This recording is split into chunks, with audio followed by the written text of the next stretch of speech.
Assalomu alaykum Shuhrat aka. Tomoshabinlarga o'zingizni tanishtirib o'tsangiz. Va alaykum assalom. Men Shuhrat Qurbonovman. Men buxgalteriya sohasida 20 yillik tajribaga ega mutaxassisman. Xo'p, endilikda Xipa buxgalteriya akademiyasini ochishda maqsad nima bo'lgan o'zi? Akademiyamizni ochishda maqsad buxgalteriya sohasiga qiziqqan yoshlarni o'qitib, professional darajada ta'lim berib va ularni ishga joylashtirish maqsadi bo'lgan.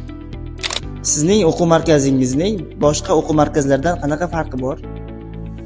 Bizning o'quv markazimiz boshqa o'quv markazlaridan farqi, bizda professional o'qituvchilar ta'lim beradi va amaliyot 2 oy amaliyot bepul bo'ladi va muvaffaqiyatli bitiruvchilarni ishga yo'llanma berishimiz ham bor. Buxgalteriya o'quv markazlarini tanlashda asosan nimalarga e'tibor berish kerak? Buxgalteriya o'quv markazini tanlashda yoki umuman o'quv markazi yoki bir kasbni tanlashda ikkita jihatga e'tibor berish kerak. Birinchisi, o'sha ustozni o'zi haqiqatan shu sohaning egasimi, amaliyotchimi, yo'qmi? Va ikkinchisi, va uni shogirdlar sohada o'qib, amaliyot o'taganmi yoki shu soha bo'yicha ishlab yuribdimi, yo'qmi? Shunday ikkita sohaga e'tibor berish kerak. Hali ham Xipa buxgalteriya akademiyasini ko'rib, kelib o'qishga ikkilanib yurganlar uchun nimalar deya olasiz?